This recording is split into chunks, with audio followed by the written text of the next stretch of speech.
خطیب اپنے انداز میں آتا ہے، کروٹ بدل لیجئے، پہلو بدل لیجئے، کام کو صاف کر لیجئے، اور اگر میری مائیں اور بہنیں گفتگو سے فارغ ہو گئی ہیں تو بغور سماعت فرمائیں۔ ترقی نسواں کے دعوے دار ذرا اسلامی قدروں کا جائزہ لیں۔ میرا چیلنج ہے کہ جو عزت، جو رسپیکٹ، جو مقام، جو مرتبہ، جو بلندی، جو عظمت، جو رفعت اسلام نے عورت کو عطا کی ہے، دنیا کا کوئی قانون، کوئی قاعدہ، کوئی کتاب، کوئی ضابطہ، کوئی دستور، کوئی منشور، کوئی سوسائٹی، کوئی معاشرہ، کوئی سماج عورت کو وہ عزت نہیں دے سکتا۔ بے شک بے شک۔ وَلَمْ يُؤْثِرْ وَلَدَهُ عَلَيْهَا۔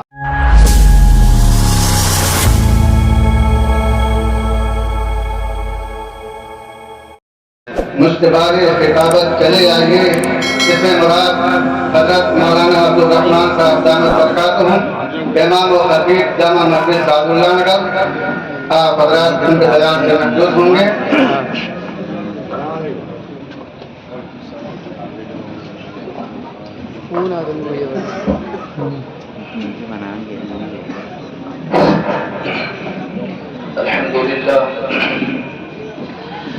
الحمد لله نحمده ونستعينه ونستغفره ونؤمن به ونتوكل عليه ونعوذ بالله من شرور أنفسنا ومن سيئات أعمالنا من يهده الله فلا مضل له ومن يضلله فلا هادي له ونشهد أن لا إله إلا الله وحده لا شريك له ونشهد أن سيدنا وسندنا ونبينا ومولانا ومرشدنا وأهدانا محمدا عبده ورسوله أما بعد فأعوذ بالله من الشيطان الرجيم بسم الله الرحمن الرحيم وإذا بشر أحدهم بالأنثى ظل وجهه مسودا وهو كظيم وقال الله تبارك وتعالى وإذا بشر أحدهم بما ضرب للرحمن مثلا ظل وجهه مسودا وهو كظيم صدق الله العظيم وصدق رسوله النبي الكريم ونحن على ذلك لمن الشاهدين والشاكرين رب اشرح لي صدري ويسر لي أمري واحلل عقدة من لساني يفقه قولي اللهم صل على سيدنا محمد وعلى آل سيدنا محمد وبارك وسلم عليه سلام على خير الأنام وسيدي سلام على خير الأنام وسيدي حبيب إله العالمين محمد بشير نذير هاشمي مكرم عطوف رؤوف من يسمى بأحمد مجلس ہے یہ کیسی لگی محفل ہے یہ کس کی جمی محفل ہے یہ کیسی لگی مجلس ہے یہ کس کی جمی جلسہ ہے سیرت النبی بلغ العلا بکمالہ بلغ العلا بکمالہ آئے ہیں کتنی دور سے محفل بھری ہے نور سے آئے ہیں کتنی دور سے محفل بھری ہے نور سے جلوہ ہے گویا دور سے کشفت وجہ بجمالہ صدیق با ایمان ہوئے فاروق بھی قربان ہوئے صدیق با ایمان ہوئے فاروق بھی قربان ہوئے شہداء عثمان و علی ہوئے حسنت جمیع خصالہ حسنت جمیع خصالہ الفت نبی کی ہے اگر الفت نبی کی ہے اگر طاعت نبی کی جلد تر سنت ہے سب سے خوب تر صلو علیہ وآلہ صلو علیہ وآلہ اسٹیج پر رونق افروز علماء کرام پردہ نشین خواتین اور میرے سامنے بیٹھے سامعین وذکر آپ نصیحت کیجیے. فَإِنَّ الذِّكْرَىٰ تَنفَعُ الْمُؤْمِنِينَ، بے شک نصیحت ایمان والوں کو فائدہ دیتی ہے. بے شک نصیحت ایمان والوں کو فائدہ دیتی ہے. قرآن خدائی قانون ہے. کائنات کی صداقتوں میں سے ایک صداقت ہے. دنیا اور آخرت کی حقیقتوں میں سے ایک حقیقت ہے. البتہ قرآن کریم کی اس آیت کی روح سے جب بھی نصیحت کی جائے گی ایمان والوں کو نفع دے گی. کوئی آدمی ایمان کے اندر کتنا بھی مضبوط کیوں نہ ہو، وہ ایمان کی بلندیوں کو چھو لیا ہو، لیکن جب نصیحت کی جائے گی ایمان والوں کو نفع دے گی. وَذَكِّرْ فَإِنَّ الذِّكْرَىٰ تَنفَعُ الْمُؤْمِنِينَ. البتہ ہر آدمی کا فائدہ مختلف ہوتا ہے. اگر اس فائدوں کو اٹھانا ہے اور اس نصیحت سے استفادہ کرنا ہے تو کچھ شرائط ہیں. اس کو بھی قرآن کے اندر بیان کیا گیا. اِنَّ فِي ذَلِكَ لَذِكْرَىٰ، بے شک قرآن میں نصیحت ہے اس کے لیے. کس کے لیے؟ لمن کان لہ قلب، جس کے اندر دل ہوتا ہے. اور جس کے اندر دل ہی نہ ہو، سد ہو، پتھر ہو، تو پھر اس کو نصیحت فائدہ نہیں دیتی. او القى السمع، حماقت گوش ہو کر بیٹھے، وہو شہید، اور حاضر باش ہو کر کے بیٹھے. اس طریقے سے جب بیٹھے گا یعنی دل کے اندر طلب ہو، کان متوجہ ہو اور انسان حاضر باش ہو تو پھر نصیحت فائدہ دے گی. آج نصیحت ہر کوئی نہیں سنتا، بیان ہر کوئی نہیں سنتا. شیطان تو چاہتا ہی ہے کہ کسی مراقبے میں لگا دیا جائے، کسی کام میں مصروف کر دیا جائے، لیکن کسی کے دل کے کان ہوتے ہیں، وہ سنا کرتے ہیں اور عمل بھی کیا کرتے ہیں. ابھی آپ نے بہت ہی پرمغز اور جامع بیان سماعت کی ہے. اب اس سے آگے کچھ کہنا مجھ جیسے طالب علم کے لیے یوں کہہ لیجئے کہ آج میں اپنا یاد کیا ہوا سبق آپ کو سنانے آیا ہوں. میرے بھائیو، میں نے قرآن کریم کی 2 آیتیں تلاوت کی ہیں، اور جو آج میری تقریر کا جو موضوع ہے وہ ہے اسلام میں بچیوں کی تربیت. اس کی بڑی سخت ضرورت ہے اس وقت. جو میں نے قرآن کی 2 آیتیں تلاوت کی ہیں، ان آیات میں اللہ تبارک و تعالی نے انسان کے اس احساس کی مذمت کی ہے جو اسے گھر میں بیٹی پیدا ہونے کے بعد پیدا ہوتا ہے. نزول قرآن کے وقت تو احساس کی بجائے ندامت ہوتی تھی، اور جس گھر میں بچی پیدا ہو جاتی تھی وہ پورا گھرانہ جہنم بن جاتا تھا. شرمندگی کے لیے، شرمندگی کی وجہ سے لوگ گھروں سے باہر نہیں نکلتے تھے، اور اپنی اس شرمندگی کو اور خفت کو مٹانے کے لیے اس وقت تک چین سے نہیں بیٹھتے تھے جب تک اس بد نصیب بچی کو قتل یا زندہ درگور نہیں کر دیتے تھے. اور انہیں اس فعل پر کوئی ندامت اور کوئی شرمندگی نہیں ہوتی تھی. گویا کہ اس کو فخریہ انداز سے بیان کیا جاتا تھا کہ آج ہم نے اپنی بچی کو قتل یا زندہ زمین میں دفن کر دیا ہے.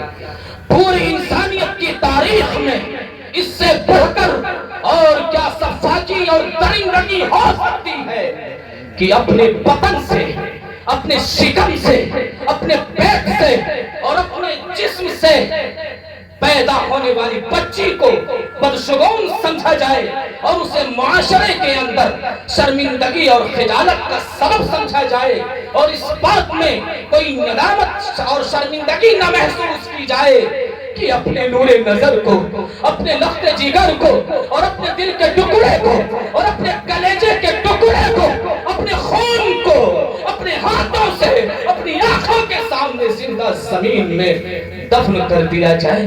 یا اللہ العجب. سامعین ذرا تصور کریں کہ ایک درندہ صفت باپ جب ایک معصوم بچی کو زندہ زمین میں دفن کرتا ہوگا، کیا اس وقت درد و علم، سوز و غم کا کس قدر دل کو جلا دینے والا، دل کو پھاڑ دینے والا اور دل کو چیر دینے والا سما ہوتا ہوگا۔ اس بچی کی آنسو اور اس بچی کی آہیں اور اس کی صدائیں اور اس کی فریادیں اور اس کی آہ و بکا اور اس کی چیخ و پکار اور اس کی سسکیاں کیا عرش رب مجید کو ہلا نہیں دیتی ہوگی؟ کیا فضا کے اندر لرزہ داری نہیں ہو جاتا ہوگا؟ کیا زمین و آسمان اس منظر سے پھٹ نہیں پڑتے ہوں گے؟ کیا انسانیت صرف اور صرف اسلام کے اس احسان کا بدلہ دے سکتی ہے کہ اسلام میں عورت کو، بچی کو، بیٹی کو اس درندگی اور سفاکی سے نکال کر دنیا کے اندر زندہ رہنے کا عظیم حق دیا اور انسانی عظمتوں میں مرد کے برابر لا کھڑا کیا کہ جس طرح مرد اللہ کی مخلوق ہے، اسے زندہ رہنے کا حق ہے، اسی طرح عورت بھی اللہ کی مخلوق ہے، اسے بھی زندہ رہنے کا حق ہے۔ جس طرح مرد کے لیے اللہ رب العزت رزق کا انتظام عطا فرماتے ہیں، اسی طرح عورت کے لیے بھی اللہ رب العزت ہی رزق کا انتظام عطا فرماتے ہیں۔ جس طرح مرد کاروبار زندگی میں مصروف عمل ہو کر اپنی زندگی کو تابندہ رکھتا ہے، اسی طرح عورت بھی امور خانہ داری میں مرد کا ہاتھ بٹا کر معاشرے کا، سماج کا، سوسائٹی کا اہم رکن بن جاتی ہے۔ اس لیے بچی کی پیدائش سے دل برداشتہ ہونا، کبیدہ خاطر ہونا اور اسے اپنے لیے مصیبت یا بدشگون سمجھنا، یہ انتہائی کمزوری اور پست ذہنیت کا مظاہرہ ہے۔ مسلمان کو اس میں قطعاً کوئی دقت اور پریشانی نہیں ہونی چاہیے۔ جس طرح لڑکے کی ولادت پر، لڑکے کی پیدائش پر ایک مسرت ہوتی ہے، ایک خوشی ہوتی ہے، ایک ماحول ہوتا ہے، اسی طرح بیٹی کی ولادت پر بھی، بچی کی پیدائش پر بھی مسرت بھرے جذبات کا اظہار ہونا چاہیے اور اللہ کا شکر ادا کرنا چاہیے کہ اس نے بیٹی کی دولت سے سرخرو فرمایا ہے جو آپ کے گھر کے اندر خیر و برکت کا باعث ہوگی۔ جس گھر میں بیٹی پیدا ہو اس گھر میں خدا کی رحمت ہے، اور بیٹی کو تم پالو پوسو یہ بھی خدا کی نعمت ہے، آپ نے سنا ہوگا۔ اور آپ اس کا تجربہ بھی کر لیجئے کہ بیٹی بیٹے سے زیادہ والدین کی فرما بردار اور وفا شعار ہوتی ہے۔ آپ اس کا تجربہ شادی ہی میں کر لیجئے۔ بیٹے کا جب آپ رشتہ کریں گے تو وہ 100 حیلے بہانوں سے اس رشتے کی تحقیق کرے گا، تفتیش کرے گا، ریسرچ کرے گا، چھان بین کرے گا، کھال میں کھال اور بال میں بال نکالے گا۔ بلکہ اس دور میں تو حیلے بہانوں کی ضرورت ہی نہیں رہ گئی۔ بیٹا خود آگے نکل کر کے اور کھل کر کے اپنی پسند اور ناپسند کا اظہار کر دے گا۔ مجال ہے کہ وہ والدین کے سامنے کوئی شرم کرے یا کوئی لگی لپٹی رکھے، وہ منہ پھٹ پڑ کر کہہ اٹھے گا کہ یہ رشتہ مجھے پسند ہے یا نہیں۔ مگر بیٹے کے مقابلے میں آپ بیٹی کو لے لیجیے، والدین جہاں اس کے لیے ہاں کر دیتے ہیں، پوری زندگی نبھائے گی۔ رخصتی کے وقت ماں باپ کہتے ہیں، والدین کہتے ہیں کہ بیٹی اب تمہارا جنازہ ہی اس گھر سے نکلے، دیکھنا ہمیں شرمسار نہ کرنا، ہمیں رسوا نہ کرنا، ہمیں ذلیل نہ کرنا، ہمیں بدنام نہ کرنا، ہمیں بے عزت نہ کرنا۔ ہائے میرے دوستو، دیکھا گیا ہے کہ بعض ظالم سسر اور بعض ظالم ساس اس بچی کی زندگی کو اجیرن کر دیتے ہیں۔ اس بیچاری کا زندگی کا کوئی لمحہ، کوئی سیکنڈ، کوئی لحظہ، کوئی منٹ سکون سے نہیں گزرتا۔ دن رات ساس بہو، ساس اور سسر کے مظالم برداشت کرتی ہے، مگر والدین کو، ماں باپ کو اول تو سسرال کے مظالم کی خبر نہیں ہونے دیتی۔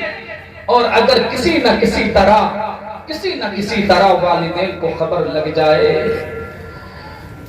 تو والدین کو، پیرنٹس کو، اپنے ماں باپ کو یہ کہہ کر مطمئن کرتی ہے کہ نہیں ابو، آپ کو کسی نے غلط انفارمیشن دیا ہے، آپ کو کسی نے غلط خبر دی ہے، ایسا نہیں ابو، میں تو ٹھیک ٹھاک زندگی بسر کر رہی ہوں۔ اسی طرح اپنی امی کی آنکھیں یہ کہہ کر ٹھنڈی کرتی ہے کہ امی میں تو بہت سکون سے، بہت آرام سے زندگی کے دن گزار رہی ہوں، امی مجھے کوئی غم نہیں ہے، امی مجھے کوئی پریشانی نہیں ہے، امی مجھے کوئی دقت نہیں ہے، امی میرا بہت خیال کیا جاتا ہے، میرے دکھ درد میں شریک ہوتے ہیں، مجھے یہاں کسی چیز کی ضرورت نہیں ہے، امی میرا گھر تو میرے لیے راحت قطع ہے۔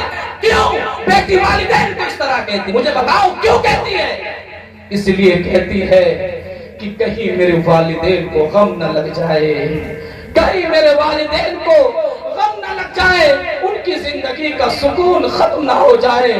وہ سب کچھ اپنے اوپر برداشت کر لیتی ہے، اپنی جان پر برداشت کر لیتی ہے، مگر اپنے والدین کا دکھ، اپنے ماں باپ کا دکھ، اپنے پیرنٹس کا دکھ اور سلمان سے گوارا نہیں ہے۔ اسی لیے میں کہتا ہوں کہ بیٹی بیٹے سے زیادہ وفا شعار، فرما بردار اور والدین کی عزتوں کی امین ہوتی ہے۔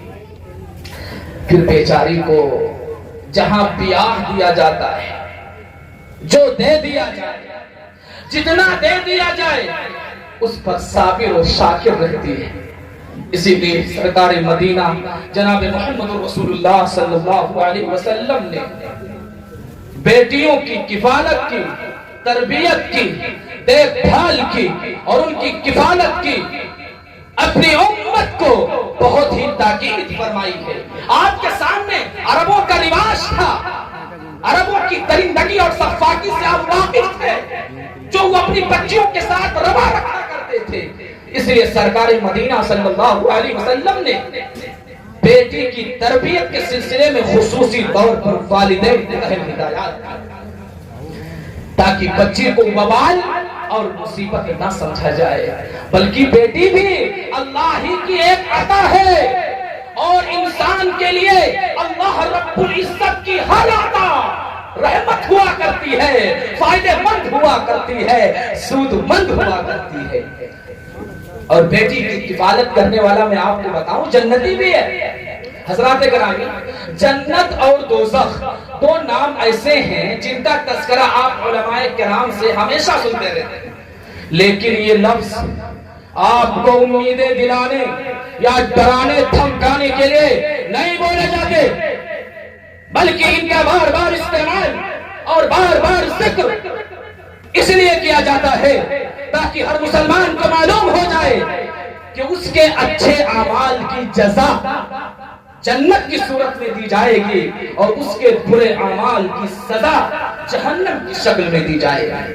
اور ہر انسان کو ایسے اعمال اور ایسے کردار کا مظاہرہ کرنا چاہیے جو اس کی آخرت کی زندگی کو سنوار سکے، اور اس کی فکر کرنی چاہیے کہ اس کی آخرت بن جائے، قبر روشن ہو جائے، منکر نکیر کے سوالات کے جوابات آسان ہو جائے، قبر کے اندر جنت کی کھڑکیاں کھل جائے، قبر کے اندر آرام مل جائے، قبر کے اندر سکون مل جائے، قبر کے اندر راحت مل جائے، قبر کے اندر اطمینان مل جائے۔ یہاں بھی بیٹیوں کی کفالت کے لیے جو جنت کی بشارت کا عنوان دیا گیا ہے، اس سے بھی اسی تناظر میں دیکھنا چاہیے۔ یہ گھسے پٹے لفظ نہیں ہے، بلکہ اور نہ ہی یہ ناقابل اعتماد حقیقتیں ہیں۔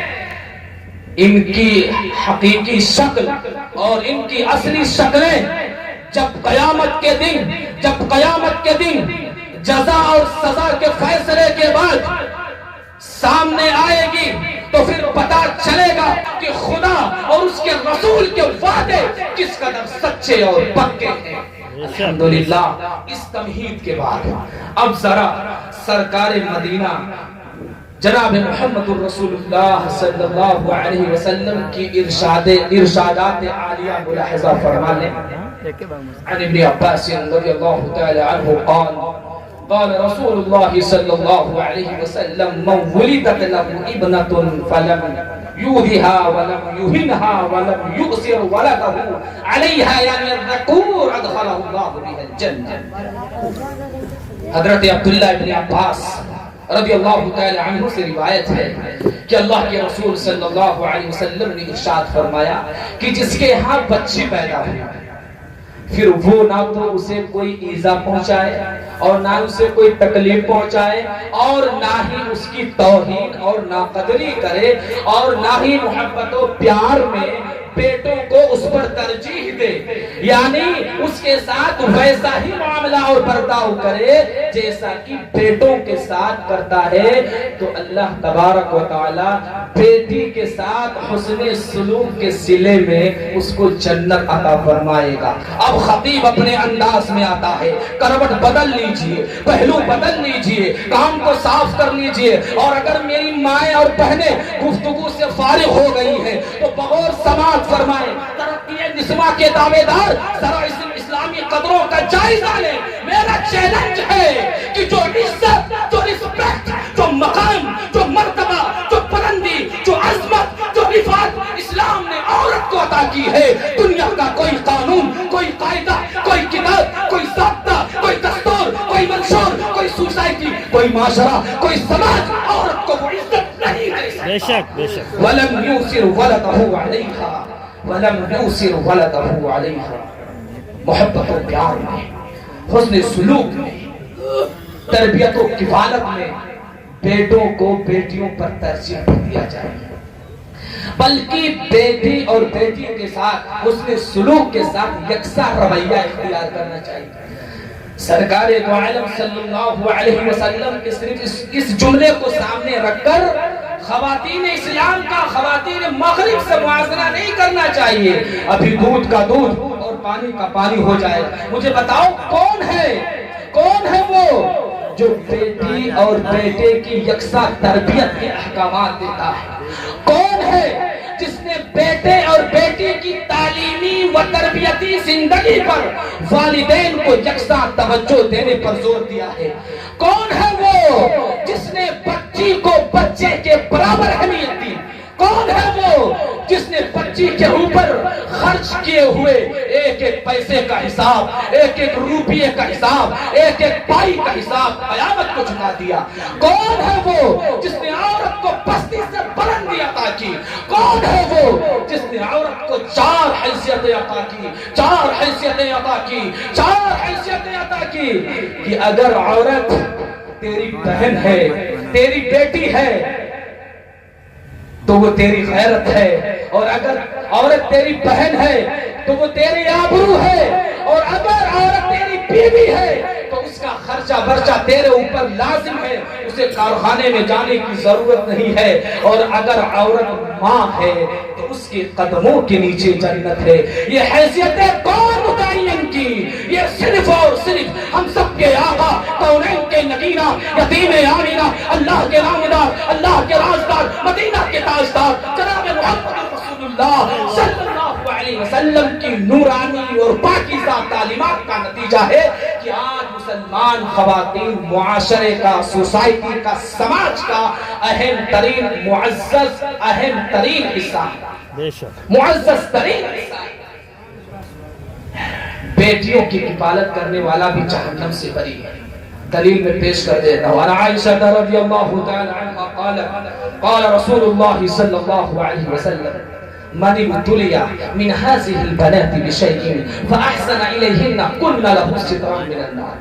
یہ حدیث آپ کو بخاری کے اندر بھی مل جائے گی، مسلم کے اندر بھی مل جائے گی، یعنی یہ حدیث صحیحین کے اندر موجود ہے۔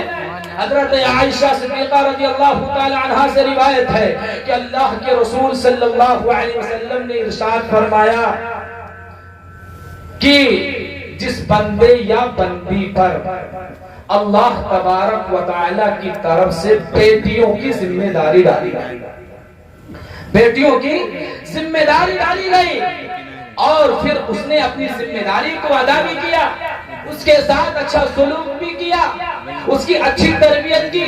بیٹی گھر کے اندر ہے، کیا کر رہی ہے، کیا نہیں کر رہی ہے، کہیں والدین کے خلاف تو زندگی نہیں گزار رہی ہے، کہیں شریعت کے خلاف تو زندگی نہیں گزار رہی ہے، کہیں ماں باپ کے خلاف تو زندگی نہیں گزار رہی ہے، کہیں قرآن کے خلاف تو زندگی نہیں گزار رہی ہے۔ اگر باہر جا رہی ہے تو کہاں جا رہی ہے، کہاں سے آ رہی ہے، کتنے وقت میں آ رہی ہے؟ اگر رات کے اندر کمرے کے اندر تنے تنہا رجائی کے اندر موبائل استعمال کر رہی ہے تو کیوں استعمال کر رہی ہے؟ ساری توجہات اگر ماں باپ کی ہے تو یہ بیٹیاں اس کے لیے کل قیامت کے دن دوزخ سے نجات کا سامان بنیں گی۔ یاد رکھیے گا، حضرت عائشہ صدیقہ رضی اللہ تعالی عنہا کی روایت میں وہ واقعہ بھی بیان کیا گیا ہے کہ جس کے سلسلے میں اللہ کے رسول صلی اللہ علیہ وسلم نے یہ حدیث بیان فرمائی۔ حضرت عائشہ صدیقہ رضی اللہ تعالی عنہ بیان فرماتی ہیں کہ ان کے پاس ایک بہت ہی غریب پھٹے پرانے کپڑے میں ایک عورت آئی، اس کے پاس 2 بچیاں بھی تھیں، اس نے کچھ مانگا، اتفاق سے حضرت عائشہ کے پاس ایک کھجور موجود تھی، آپ نے اسی کھجور کو اس بیچاری کو دے دیا۔ اس عورت نے اس کھجور کے 2 ٹکڑے کیے اور دونوں بچیوں میں تقسیم کر دیا اور اپنا کچھ نہیں کھایا، اس میں سے اپنا کچھ نہیں لیا۔ حدیث کے الفاظ ہیں فَقَسَمَتْهَا بَيْنَ ابْنَتَيْهَا وَلَمْ تَأْكُلْ مِنْهَا، اور چلی گئی۔ کچھ دیر کے بعد اللہ کے رسول صلی اللہ علیہ وسلم تشریف لائے تو حضرت عائشہ نے یہ واقعہ بیان کیا۔ اس پر آپ صلی اللہ علیہ وسلم نے یہ حدیث بیان فرمائی کہ جس بندے یا بندی پر بیٹیوں کی ذمہ داری پڑے اور وہ اپنی ذمہ داری ادا بھی کر دے، ان کے ساتھ اچھا سلوک بھی کرے، تو یہ بیٹیاں آخرت میں اس کی نجات کا سامان بنیں گی۔ مطلب یہ ہے کہ اگر یہ آدمی اگر بالفرض اپنے گناہوں کی وجہ سے، اپنی نحوستوں کی وجہ سے، اپنے کرتوتوں کی وجہ سے عذاب اور سزا کے قابل ہوگا تو اس نے سلوک کے سلسلے میں، اچھی تربیت کرنے کے سلسلے میں، اچھی تعلیم دینے کے سلسلے میں، اس کے ساتھ اچھا برتاؤ کرنے کے سلسلے میں اس کی مغفرت کر دی جائے گی اور دوزخ سے بچا لیا جائے گا۔ ماں کی ممتا دیکھیے میرے نوجوانوں، میرے بزرگوں، کہ اس میں سے کچھ نہیں کھایا۔ حضرت عائشہ صدیقہ رضی اللہ تعالی عنہ بیان فرماتی ہیں کہ میں اس عورت کے اس عمل سے بہت متاثر ہوئی اور اس واقعے کا تذکرہ اللہ کے رسول جناب محمد الرسول اللہ صلی اللہ علیہ وسلم کو سنایا۔ رسول اللہ صلی اللہ علیہ وسلم نے اس واقعے کی بنا پر پوری امت کی بیٹیوں کا مقام اونچا کر دیا، پوری امت کی بیٹیوں کا سر فخر سے اونچا کر دیا، اور والدین کو رسول اللہ صلی اللہ علیہ وسلم نے بیٹیوں کے ساتھ حسن سلوک کی تاکید اور ترغیب فرمائی۔ اے کاش ہمارا سلوک بھی اپنی بیٹیوں کے ساتھ رسول اللہ کی خواہش اور آپ کے ارشادات کے مطابق ہو جائے۔ حضرت انس رضی اللہ تعالی عنہ سے روایت ہے کہ قال رسول اللہ صلی اللہ علیہ وسلم من عال جاریتین حتی تبلغا جاء یوم القیامہ انا وهكذا وضم اصابعه۔ اللہ کے رسول صلی اللہ علیہ وسلم ارشاد فرماتے ہیں کہ جس بندے نے 2 بیٹیوں کا بار اٹھایا، یعنی بوجھ اٹھایا، ان کی پرورش کی، اچھی تربیت کی، اور وہ سن بلوغ کو بھی پہنچ گئی، تو اللہ کے نبی نے فرمایا کہ وہ اور میں کل قیامت کے دن اس طرح ہوں گے۔ حضرت انس کہتے ہیں کہ اللہ کے رسول صلی اللہ علیہ وسلم نے اپنی ہاتھ کی انگلیوں کو ملا کر اس طرح بتایا کہ جس طرح یہ 2 انگلیاں آپس میں ملی ہوئی ہیں، اور وہ شخص جو بیٹی کی تربیت کرتا ہے، اچھی تعلیم دیتا ہے، اس کا نکاح کر دیتا ہے، تو کل قیامت کے دن میں اور وہ شخص اس طرح ساتھ ہوں گے۔ یہ رتبہ بلند ملا جس کو مل گیا ہر مدعی کے واسطے دارو سکتا۔ بہت خوب ماشاءاللہ۔ قیامت میں سرکار دو عالم صلی اللہ علیہ وسلم کی سنگت و رفاقت، قرب رسول کا عجیب منظر ہوگا۔ قرب رسول مفسرین کی خواہش، محدثین کی خواہش، صالحین کی خواہش، علماء کی خواہش، صلحاء کی خواہش، فقہاء کی خواہش، ہر ایک شخص قرب رسول کا خواہش مند ہوگا، وصل رسول کا طالب ہوگا، اور جس کو قیامت کے دن قرب رسول کی سعادت نصیب ہو گئی، اسے کونین کی نعمتیں حاصل ہو گئی۔ وہ سب سے بڑا سرمایہ دار ہے، وہ سب سے بڑا سرمایہ دار ہے، وہ سب سے بڑا سرمایہ دار ہے جس کو قیامت کے دن قرب رسول کا سرمایہ مل گیا ہے۔ ترغیب کس جامعیت سے دی گئی ہے، بیٹی کس قدر خوش بخت اور خوش نصیب ہے کہ اس کے لیے سرکار دو عالم صلی اللہ علیہ وسلم اپنی زبان نبوت سے ترغیبات کا درس دیں۔ اب آپ احساس ندامت کے شکار نہیں ہوں گے، اب آپ شرمندگی سے چھٹتے نہیں پھریں گے، اب آپ بیٹی کو گود میں اٹھا کر فرا کریں گے، اس کو کھلایا کریں گے، اب آپ بیٹی کی ولادت کو منحوس نہیں سمجھیں گے، اب آپ بیٹے کی طرح بیٹی کی بھی پرورش کریں گے اور پالیں گے اور پوسیں گے انشاءاللہ۔ میرے بھائیوں اور بزرگوں اور دوستوں، میرے خیال میں بچی کی پیدائش پر جو انسان کو افسردگی ہوتی ہے، جو شرمندگی ہوتی ہے، اس کی سب سے بڑی وجہ رشتے ناطے کا مسئلہ ہوتا ہے۔ بیٹی کی شادی اور اس کے رشتے ناطے کا مسئلہ ہوتا ہے۔ ہر مسلمان یہ سمجھتا ہے کہ بیٹی کی شادی سے اس کی خودداری، فطری آزادی کو کہیں ٹھیس نہ پہنچ جائے گا، اس کا سر نیچا رہے گا، اور بیٹی کے سسرال کی جلی کٹی سننا پڑے گا، اور ہمیشہ کے لیے انسان ایک ٹینشن کے اندر مبتلا رہے گا، ایک شرمندگی کے اندر مبتلا رہے گا۔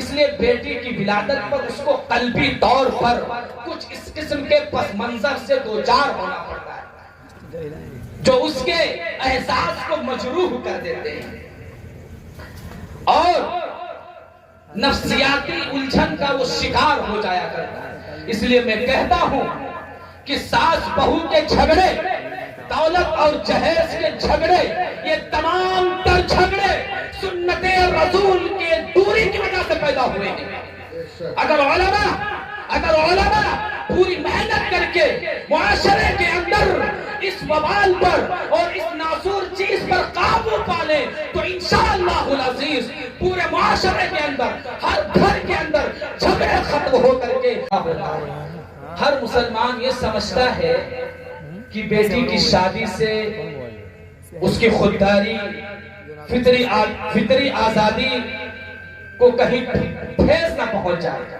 اس کا سر نیچا رہے گا، اور بیٹی کے سسرال کی جلی کٹی سننا پڑے گا، اور ہمیشہ کے لیے انسان ایک ٹینشن کے اندر مبتلا رہے گا، ایک شرمندگی کے اندر مبتلا رہے گا۔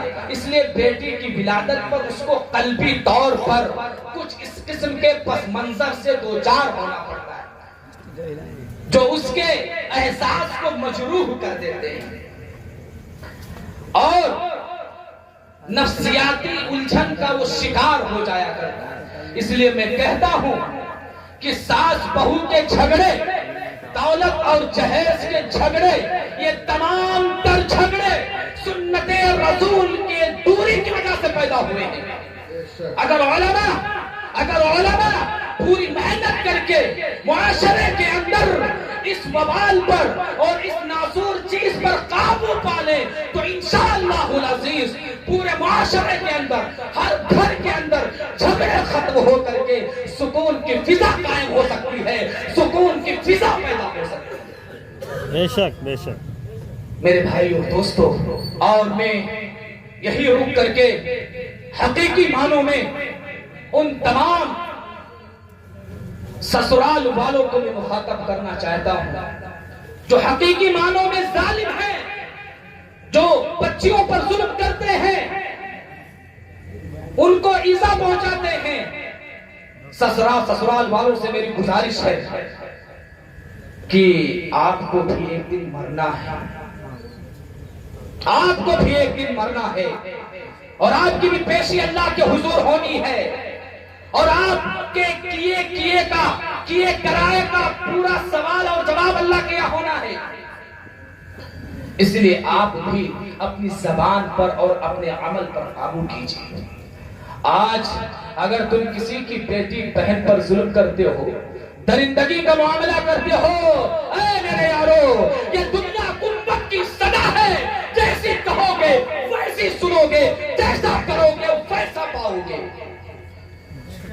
اگر آج اس معصوم بچی پر ظلم کرتے ہیں آپ، اگر کسی نہ کسی دن تمہاری بیٹی بھی کسی کے گھر جانا ہے، آج تم اس معصوم پر ظلم کرتے ہو، تکلیف پہنچاتے ہو، ممکن ہے کہ وہ صبر سے، استقلال سے، استقامت کے ساتھ وہ برداشت کر جائے، لیکن جب تم پر اللہ کے عذاب کا کوڑا برسے گا، تم پر اللہ کا عذاب اور عذاب آئے گا، تو شاید تم اس کے عذاب سے نہ بچ پاؤ گے۔ خداوند قدوس تمہیں ایسی بیماری سے، ایسی آفت سے، ایسی بلا سے، ایسی مصیبت سے، اور ایسی تکلیف سے، اور ایسی پریشانی سے، اور ایسے حادثے سے دو چار کر دے گا جو تمہارے لیے ناصور بن جائے گا۔ اس لیے ساس سے بھی میری گزارش ہے کہ تمہیں ابو لہب کی بیوی کا حشر سامنے ہونا چاہیے۔ تمہیں ظلم اور ستم سے اپنی بہو کے لیے حیات کا قافیہ تنگ نہیں کرنا چاہیے۔ تمہیں بھی اپنی بہو کو جہیز کے تانے نہیں دینا چاہیے۔ تمہیں بھی اپنی بہو کی عزت نفس کو مجروح نہیں کرنا چاہیے۔ تمہیں بھی اپنی بہو کو دن رات اذیتوں میں، مصیبتوں میں، تکلیفوں میں، پریشانیوں میں، دکھوں میں مبتلا نہیں کرنا چاہیے۔ تمہیں بھی اپنے ساس کی جلی کٹی باتوں کا انتقام اس بیچاری سے نہیں لینا چاہیے، ورنہ یاد رکھنا میں یہ بات ڈنکے کی چوٹ پر بغیر کسی ڈر اور بغیر کسی خوف کے کہتا ہوں کہ تمہاری قبر کے اندر کیڑے تو پڑنے ہی ہیں، مگر تمہارے اپنے بچے، اپنے بیٹے، سگا بیٹا، اپنا خون تمہارے بڑھاپے کی مٹی خراب کر دے گا، اور اسی طرح تمہارا بڑھاپا عذاب بن جائے گا، پھر تمہیں کسی طرح بھی آرام اور چین اور سکون نصیب نہیں ہوگا۔ اس لیے میرے دوستوں گزارش ہے کہ ان تمام باتوں کو یہیں پر رکھ دیجئے۔ جتنی خرافات ہیں، اگر ہم سے چوک ہو گیا ہے، اللہ سے توبہ کریں، ندامت کے آنسو بہائے، وہ معاف کر دے گا۔ گھر کو آباد کرنے سے آباد ہوتا ہے۔ آج جو گھرتے ہیں وہ کہتا ہے نا، دل کے ففولے چل اٹھے سینے کے داغ سے، اس گھر کو آگ لگ گئی گھر کے چراغ سے۔ کسی شاعر نے یہ کہا ہے، لیکن اس کی حقیقت بیان کی ہے کہ آج جو گھروں کے اندر، جو آج ہمارے گھروں کی باتیں چوراہوں پر، دکانوں پر، جو ہم ہی اس کے ذمہ دار ہیں، ہم اور آپ اس کے ذمہ دار ہیں۔ اس لیے پورے مجمع سے میری گزارش ہے کہ آپ کے سامنے ارشادات رسول کا ایک حسین گلدستہ پیش کر دیا ہے۔ اب آپ کی ذمہ داری ہے کہ اس کی خوشبو سے اپنے گھر کے اندر ایسی فضا قائم کریں کہ پورا معاشرہ، پورا سماج اور پوری سوسائٹی خوشبودار ہو جائے۔ مہکتا رہتا ہے دل کا جہان بیٹی سے، زمانے بھر میں بڑی شان بیٹی سے۔ ضروری یہ نہیں کہ بیٹوں سے نام روشن ہو، میرے نبی کا خاندان چلا بیٹی سے۔ وآخر دعوانا الحمدللہ رب العالمین۔